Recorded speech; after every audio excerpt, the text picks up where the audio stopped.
she is hating something that's bringing you fulfillment and joy with your family. And I need to point out on this podcast that is not love.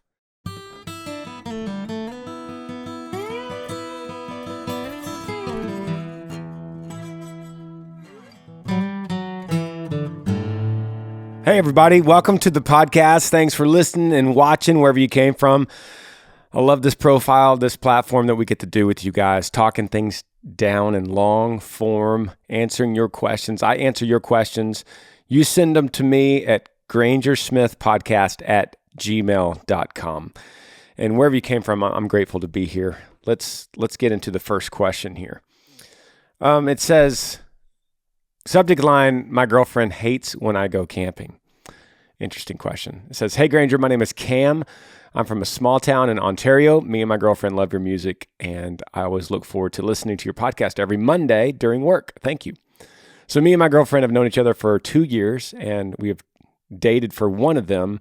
Everything is good practically all the time. A few times a year, me and my dad and brothers go camping to ride dirt bikes and quads for half a week. And my girlfriend really doesn't like when I go. She told me that she hates it when I go on these trips. I've been going on these trips since before I even knew her. I know that she gets lonely at home. Her friends are normally busy, so she gets really sad when I leave. I don't have to go with my family, but I really enjoy it, and family is important too. So I just want to know what you think I should do. I always try to make her feel better about me leaving and that I'll be back soon, but that doesn't help. Thanks for what you do, yee. So Cam, thanks for the email. A very, very interesting question, and did you say how old you are? No, you don't say how old you are. I'm assuming that you're a little bit younger as opposed to a little bit older if you're going camping with your parents. I don't like this. I don't like this. I don't like this relationship. Guys, we need to find a girl that my old drummer used to tell me, you need to find a girl with hobbies, someone that has hobbies, because this starts to become a problem when she gets lonely because you're leaving for half a week. Like, that's it. You're leaving for half a week and she hates it and she can't stand it and she's lonely at home. This means that you are providing for her everything that she needs emotionally, physically. You're providing everything. And when you go away, she is missing a lot of her life. And so she hurts and she misses you. And it's not a really good beginning of a relationship. Now, this is nothing against her personally. It's nothing against your relationship because she's probably great. You guys probably love each other. It seems like you're doing really good other than this camping thing. But it brings up a really big red flag. And it's going to come down to communication, you talking with her. Ask her questions like, can I ask you what it is that bothers you about me going camping? Now, underneath all those layers, I think you're going to find out that it's just the loneliness of her missing you. And that becomes a problem. Like, what if you get another hobby? What happens when you have kids and she starts accusing you of loving the kids more than her? That happens. Where is this going? She is probably really young, so I'm not going to say just break up with her because this is something that she can grow into. A 20-year-old girl is a lot different than the 30-year-old girl. It's like two completely different women between 20 and 30, and you could argue that 40 is much different than 20. So she's going to grow into this. This is something that she's going to struggle with at a young age, but I think she's going to get better. But it's going to require communication from you, sitting her down. And the other thing I got to say is she is hating something that's bringing you fulfillment and joy with your family. And I need to point out on this podcast that is not love. That's not any kind of definition of love for someone that claims they love you, but hates when you're happy without them. Do you see how crazy that is when you put it that way? She should love you and love to see you happy and joyful and love to see with your family. You're not taking advantage of her.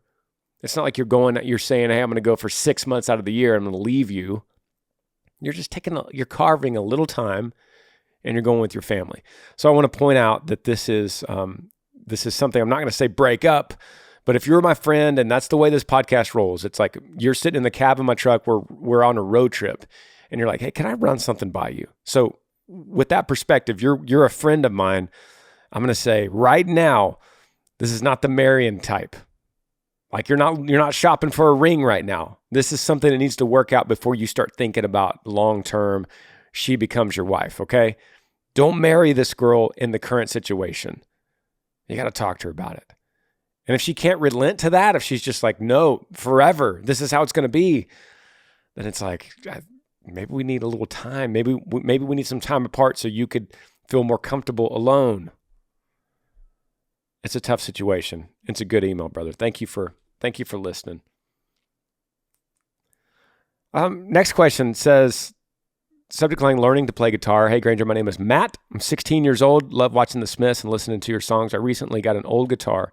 I put some nylon strings on it. I've been using a free 7-day trial on Simply Guitar to learn how to play, and I like it, but it costs money. My question is, how did you learn how to play guitar, and did you teach yourself? And if so, how did you do it?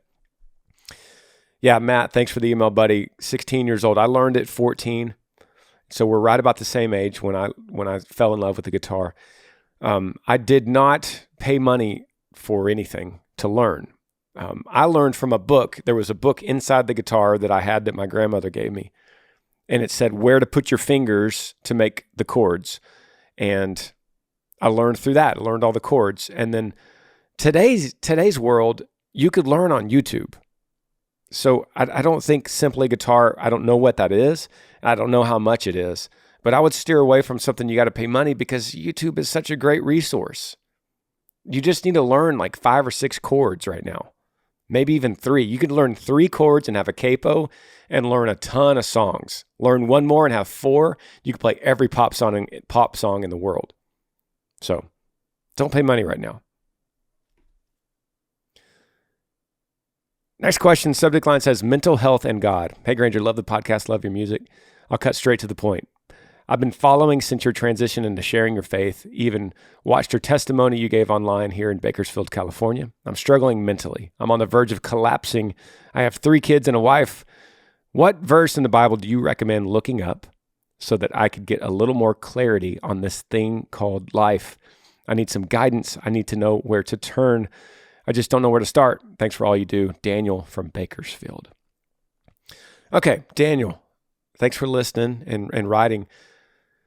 So let me dissect what you've said here. You're in a tough spot. You are stressed out. You're struggling mentally. You're asking for a verse in the Bible that I could recommend to give you more clarity on this thing called life. What's really interesting about this is so interesting about your question, because when I gave my sermon, it wasn't a testimony. It was a sermon that I gave in Bakersfield at a place called Story Church. And do you know what the title of that sermon was? Coffee Mug Verses. That's what I wrote originally, Coffee Mug Verses. And then what I talked about is we need to stop taking single verses out of context that we read on a coffee mug or on a t-shirt, on a wooden sign that we hang in our house, or on a bumper sticker. We need to stop taking those little snippets from the Bible and trying to live by that, or trying to use that one verse for clarity in this thing called life. We've got to stop doing that, because you have to read the verses before it, and you have to read the verses after it, and you have to realize who wrote it and who they were writing it to, and in what context, and in what time period, and in what culture.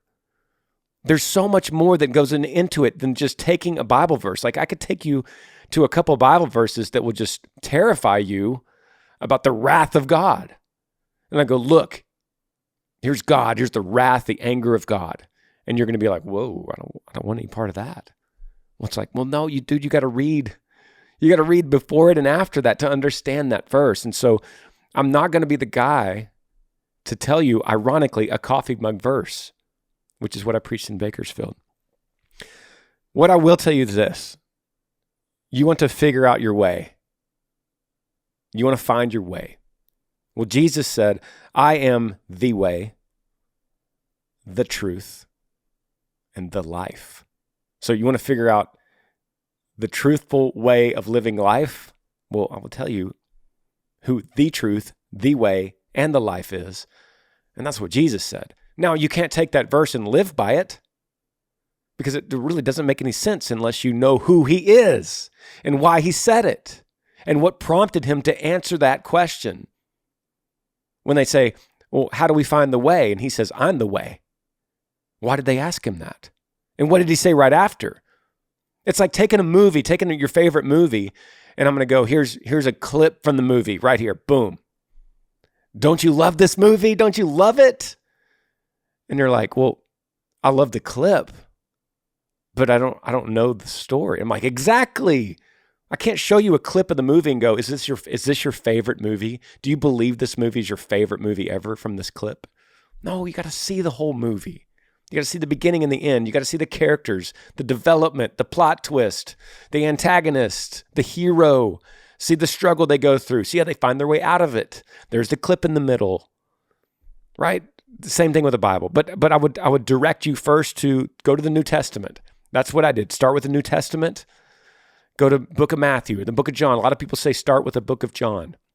Start right there at the beginning, John 1:1, and say, you know what? I'm looking for a way, in your words, to, what did you say? To get a little more clarity on this thing called life. And so I'm going to dedicate, because here's the Bible, and it's the most read, the most printed, the most purchased book on the planet. There must be something to it. Even if I'm an atheist, I'm like, well, I'm gonna at least check this out because it's so popular. I'm gonna at least see what it says. And so I'm gonna dedicate every morning, say I'm a slow reader, I'm gonna go through just a couple paragraphs. I'm not gonna look at this huge Bible and go, how am I ever gonna read that? I'm gonna start with the book of John. I'm going to do one page every morning. And the next morning, I'm going to read the next page. What you're going to see is that you're going to get to the end of a page and you're going to think, well, I got to find out what happens on the next page. This is crazy. He's talking crazy. These people are acting crazy. I got to find out what happens. So you turn the page and then you could just consume more. And you're like, wow, this story is wild. And then you reach a point and you're like, I don't understand it. It's funny. You'll hit a point where you'll go, I don't understand what Jesus just meant. Right out, guess what the next paragraph? It says, the disciples did not know what Jesus was talking about, so they asked him. And he looked at him and said, let me explain to you. You didn't understand what I just said? Let me explain it in a different way. It's like we become the disciples in these stories and we're like, I don't get it. Oh, good. They didn't either. Good. Now he's going to explain it again. If you still are losing the perspective of that, the context of it, YouTube is a great place to go and just go. Book of John, chapter 5. Explain, whatever, type something in. And then there's 1,000 YouTube videos that come up and it's like, okay, here's a bunch of videos. Now, I'm not going to say look to the videos for truth, but you could look to the videos for consistency. So it's like you see a few videos and it's like, well, that guy said something that disagrees with the other three guys. Then you start going with the consensus here and go, okay, I understand. I understand why he said it, who he was talking to. I'm giving you a long answer to a very simple question you asked. But the simple answer is, no, I'm not going to give you one verse. Because there's too many and you got to read them in context. Okay? Email me back, by the way. Email me back and let me know how this journey's going. Next question. I think we're going to be on the same subject here, but the subject line says, "Where is he?" Hey Granger, my name's Laura. I'm 34 from Niagara Falls, Canada, but I live and work in LA. Now, that's a long commute. Frequent listener and supporter of your work. I was raised Catholic, but truly found Jesus during the pandemic, and it's really given me a new lease on life. I really like and believe in myself, but as a single woman inching closer to 35 with no real prospects, I worry that I'll never find the one. And the deepest desire of my heart is to do life with a genuine, salt-of-the-earth man. My friends pressure me into going to apps and to date for the sake of it. But it feels so artificial to me. I feel like God is telling me to wait on him, that he has a purpose for me, but sometimes it's just so hard to be patient and trust. Anyway, any of your profound insights are greatly appreciated. Best, Laura. Thanks, Laura. Thanks for the email. Let me say something real quick, because I talked about dating apps on a recent episode and posted a clip on TikTok. And I said, don't use dating apps. Don't use dating apps. You're just presenting yourself as like a used car salesman, selling yourself and the best qualities of yourself. And the person you're looking at is doing the same thing. And so you're never going to see the true person until a lot of time goes by that you have to invest. When an easier path is talking to some of your friends and saying, hey, introduce me to someone that you know. So you get this network that goes out from your friends that know the parents, that know where they grew up and know where they work and know their boss. And you get a really good reference of starting point. So I posted that on TikTok, basically. And I got all this rejection. Everyone's disagreeing with me. Like, oh, this guy's lost it. He's so out of touch, which people say a lot on TikTok. And I started thinking about that. I was like, okay, the number one thing that they said against my comment was, I don't have any friends. How am I supposed to meet somebody through friends if I don't have any friends? So I got to go to a dating app. So I started really thinking about that. I thought about it for a long time. I was like, okay, what's the deal? What's the deal? One thing must be leading to the other, because it wasn't always like this. Like the problem of not having friends, it wasn't always around. It wasn't always this way. It's really bad right now in today's culture. And so it's like people say they don't have friends, then they go to a dating app or social media. It's like, what if it's the other way around? That's what I was thinking. What if it's the other way around? What if people don't have friends today in today's culture like they used to because of dating apps and social media? Like, what if that's the fail safe? Like, what if that is the safety net that people go to? They're like, well, I don't have any friends, so I'm going to go to social media. And what does that do? It prevents them from going out and finding friends. Like, I don't have friends, so I'm just going to sit here and look at my phone. Surely there's friends there. But in the old days, you didn't have that safety net. So you said, I don't have friends. I better go make some. I know this is off the subject, but I'm just thinking about this a lot. Like, I think there's a huge correlation between having friends and having social media today, or lack of friends and having too much social media today. Right? Let's think about that for a second. Everyone on TikTok says, I don't have any friends, but they're all on TikTok talking to each other when they could be using that time to talk to a real person. And it's like, well, I don't know how to find a real person. You follow your interest, follow your hobbies, follow your faith, follow your school, your work. There's a million ways to go find people that like the same things that you do. That's a great place to start with friends. I was in Detroit last week playing a show. And we were playing a show in Lansing the next day. So we were in Detroit the night before for a day off. My tour manager, Chris, and I, it was a Sunday night, and I looked up, I was like, I wonder if there's any good churches around here in Detroit. So I pulled up a map of the city of Detroit, and I typed in church. And there was one of them, there was a Bible church that had a 7 p.m. service. And I was like, hey, you want to go to the 7 p.m. service? He was like, yeah. So we go there. We took an Uber. We go to this church, little bitty church.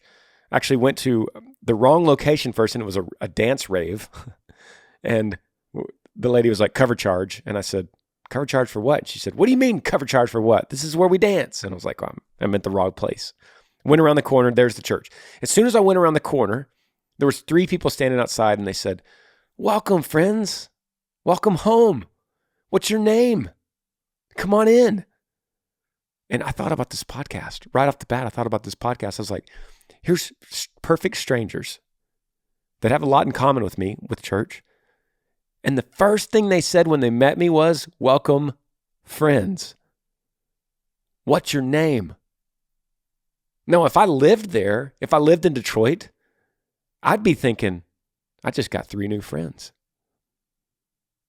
And it's like, hey, I'm Granger and I'm new here, or I don't have very many friends.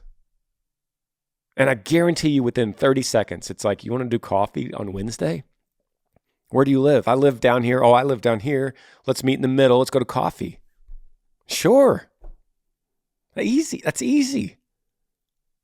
I don't want to oversimplify this because I know that making friends is not easy, but I'm trying to show y'all a way that this can make sense. So that you're not at home thinking, well, I don't have any friends, might as well pull up Instagram or TikTok. At least people talk to me there. And it's not healthy.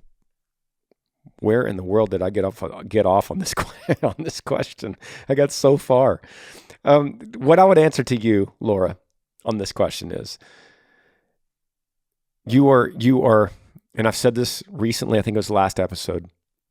I'm going to repeat back to you what you said, that you've truly found Jesus and it's given you a new lease on life. And then you go down and you say, I feel like God is telling me to wait on him. He has a purpose for me. These are your words. I feel like God is telling me to wait on him. He has a purpose for me. Yet right in the middle of your email is all this stuff about how it's hard to be patient. It's hard to trust. I don't know if I'll ever find anybody. I'm inching closer to 35. It's all a trust issue. If you truly trust, if you've truly found Jesus like your words say, if you truly believe he has a purpose for you, if you truly believe he's telling you to wait on him, why are you not waiting? Wait on him. Wait on the Lord. He told you that, not me. It's interesting, right? Wait patiently. Live your life for him. Follow the path you need to be on. And things will work out. We'll take a break. Be right back.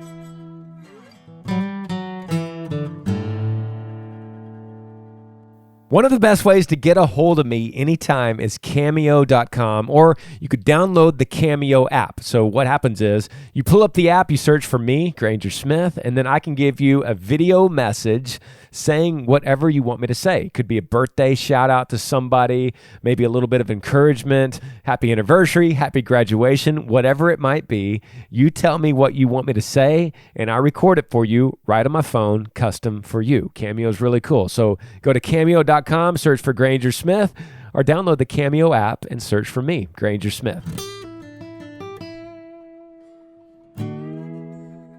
All right, pulling up the next question here. The subject line says, Christian dating boundaries.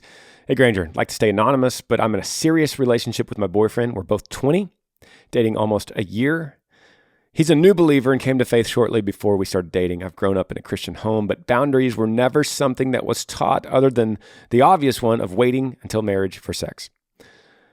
I hear so many different Christian opinions on everything else that falls before sex. So some people don't even kiss, and others do what I think is more biblically correct.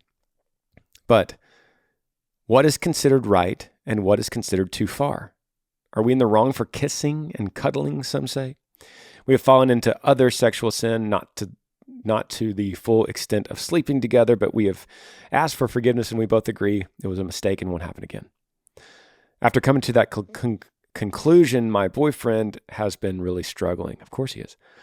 I don't have a strong answer to give him right now to encourage him through struggling with sexual desires, and I'm struggling with them too. I love him. We're both on the same page about living a God-centered relationship, but don't know how to work around the sexual desires in a relationship that I think everyone has when you love the other person and are attracted. It's hard. I'm going to continue to pray for guidance and wisdom throughout this, but would love to hear your opinion.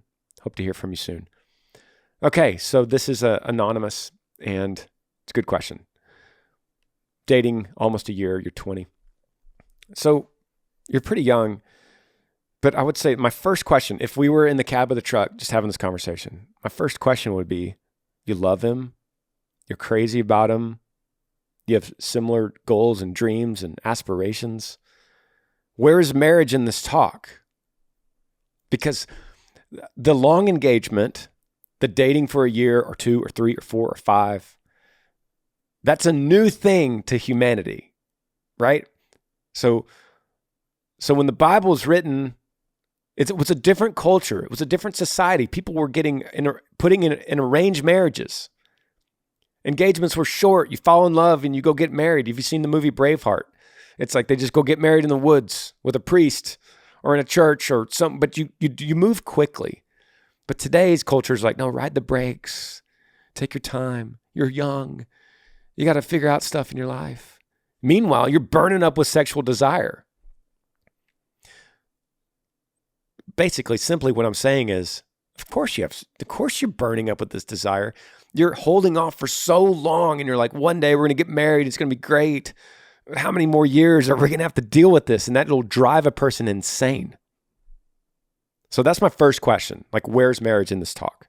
Like, is he ring shopping? Is this going to happen soon? And if not, why not?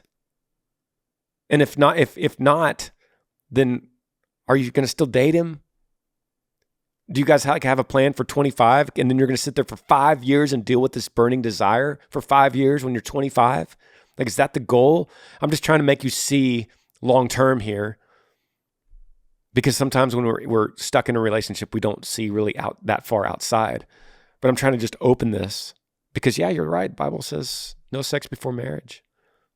And so when you're talking about these desires, how far is too far? And all these Christians are leading you in all these different directions. What's really easy? It says you lust for another woman in your heart. You've committed adultery in your heart. That's including dating. Isn't that crazy? That's why you get married. So if I was going to tell you, don't fall off a cliff, would you tell me, okay, but how close can I get to the cliff before I fall off? I'd be like, you're crazy. Why would you do that? And you're like, yeah, we just want to see how close we can get to the cliff without falling off. Like, we're just going to get really close to the cliff. We're going to hang on to these branches and roots and just see if we could hang on. We're definitely not going to fall off. We agree that we shouldn't fall off. But we really want to just live on the edge. And we might live here for a really long time. I'd be like, why would you do that? So that goes back to like your kissing question. If the kissing is going to lead to something else, if it's a domino that's going to lead to something else, because you're on the couch and the lights are down low and it's like one kiss leads to a longer kiss, which is a longer kiss, and it leads to this and that, which that's already happened. It's like, when are you going to stop that? When are you going to stop the domino? And can you? Do you have the ability to? Or is one night you're just going to kind of lose it a little bit, and you're going to lose your self-control a little bit more than you ever have one time, and then you're off the cliff? I didn't really give you a solid answer, but I gave you a lot to think about.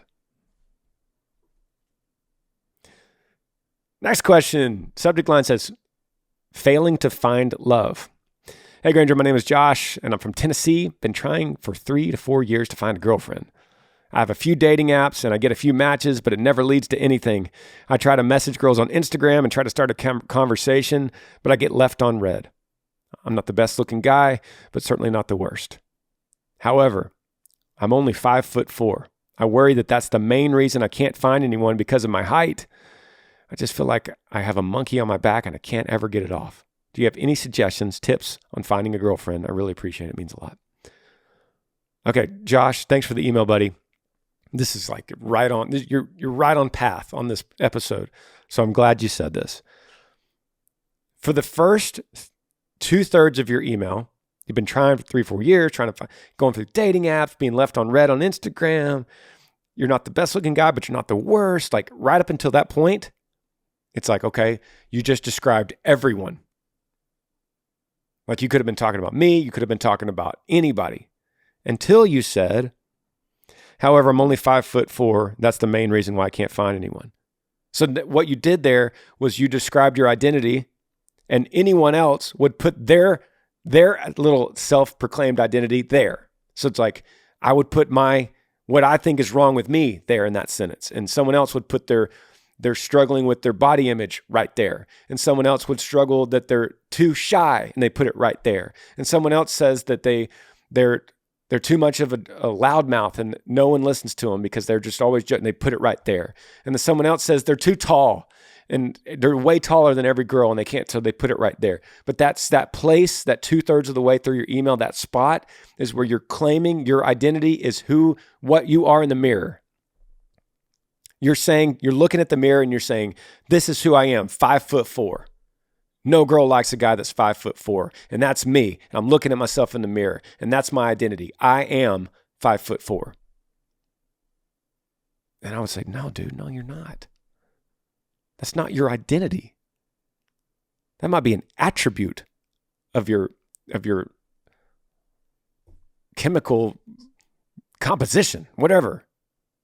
But it's not your identity. Like, that's not who you are. It's not where you're from. That's not how you were raised. That's not what your dreams and ambitions and goals are. That's just a chemical attribute.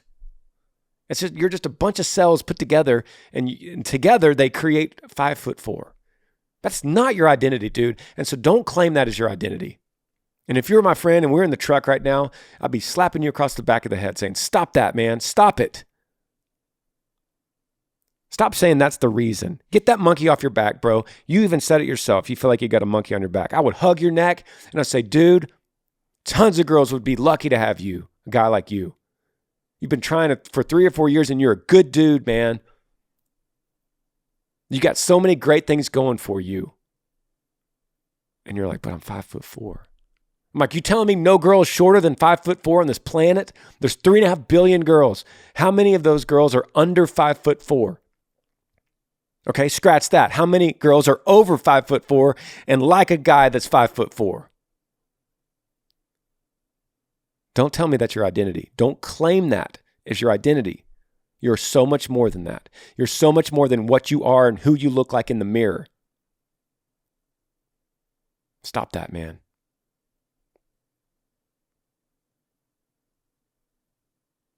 So you need to have a hard look. You need to have a hard look at yourself and who you are and who you are at the core of yourself, your identity. Because guess what, man? Everything that you are right now in the mirror is just getting older anyway. It's all going to wither away and fall away, except your identity. Your identity stays. That's who you are. That's your soul, man. That's your heart. And all of us are getting old and wrinkly, and we're going to get less agile, and we're going to fall apart, and we're going to end up dirt, right? But not our soul, man. That's what you have to offer. That's what you have to give. That's what you have to put out to this girl that you're going to find in the future, and you will find her. So then should I say it? Should I address the beginning of the email, the dating apps? You found a few matches, nothing leads to anything. Talk to girls on Instagram, they leave you on red. Do I need to bring that up, man? Because you're better than that, bro. You're better than that. Go to that church, like I said, in Detroit, wherever you are. Go there. Be like, I'm Josh. And I came to be around like-minded people. Came to find some friends. Watch them. They're going to be like, Josh, welcome, man. Where do you live? Let's do coffee on Wednesday. And you're like, cool, I'll do it. And so you go. And there's 3 or 4 people. And they're like, hey, on Fridays, we meet on the first Friday of every month and we do like a movie night. Josh, you want to come? And you're like, yeah, I'll go. Show up on Friday. Guess who's there? Beautiful girl, about 5'2", sitting in the corner. She says, hey, and you say, hey, I'm Josh. All the while, you could be, in contrast, sitting at home on dating apps, being left on red on Instagram, looking at yourself in the mirror going, I'm 5'4", man. No one wants me. You're missing out, man. First Friday of every month, there she is. hypothetical situation, but I promise you, I'm not too far off, buddy. I'm not too far off. So I don't care what you look like. That is not your identity.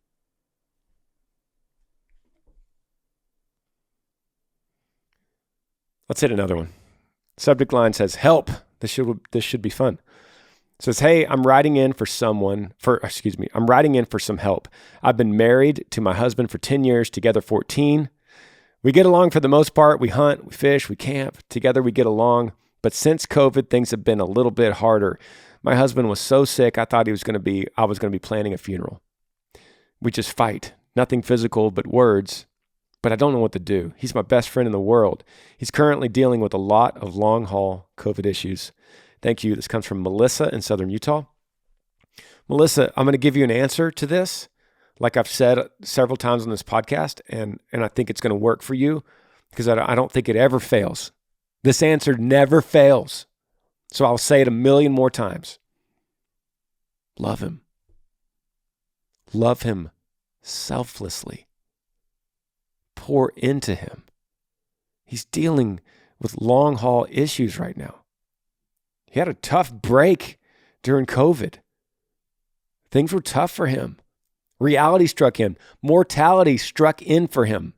You think it was hard because you were maybe going to plan a funeral. You don't think he knew that?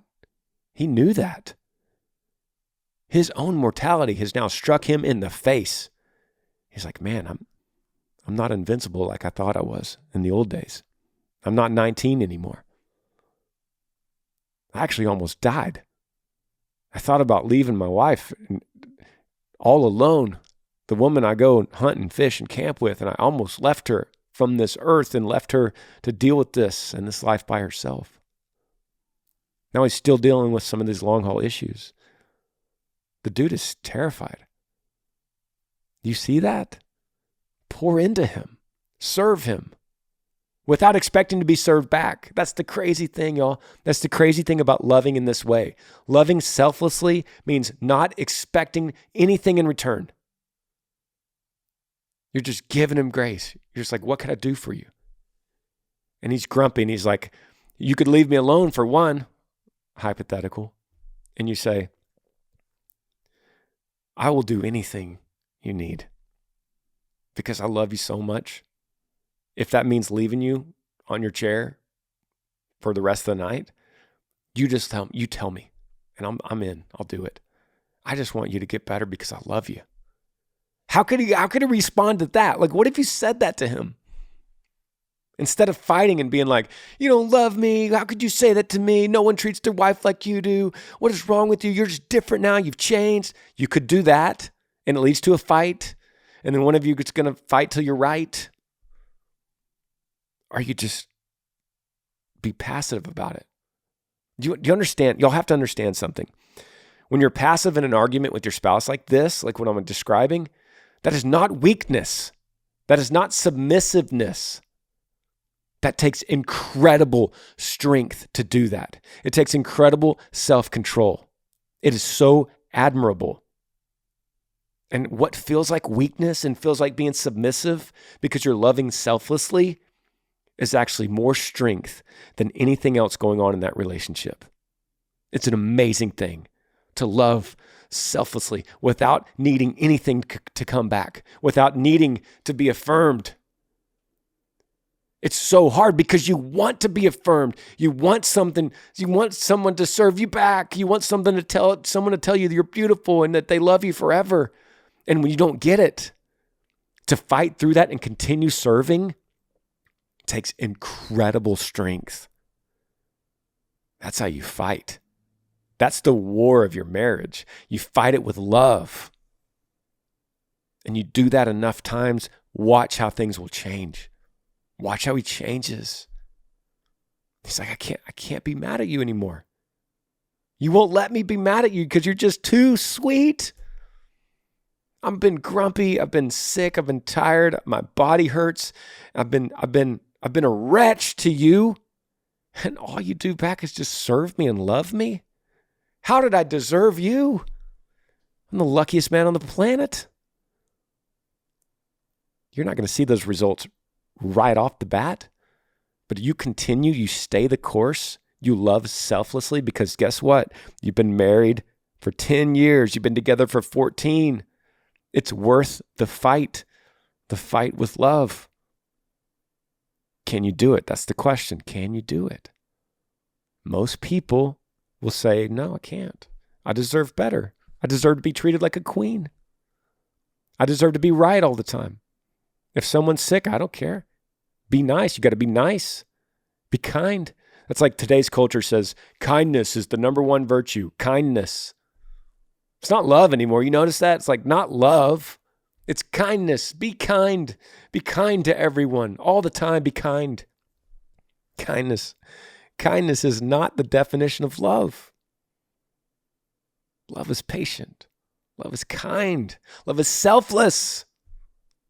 Love keeps no records of wrongs. Love doesn't need to be served back. Love just serves. Do that. Do it. You do it, you'll see fruits of this marriage. You don't, you're going to have struggles. You're going to fight. The choice is yours. Look, I'm not always right on this podcast. I'm just giving you biblical advice, and that always is right. Love you guys. See you next Monday. Yee. Thanks for joining me on the Granger Smith Podcast. I appreciate all of you guys. You could help me out by rating this podcast on iTunes. If you're on YouTube, subscribe to this channel, hit that little like button and the notifications bell so that you never miss any time I upload a video. If you have a question for me that you would like me to answer, email grangersmithpodcast@gmail.com. Yee.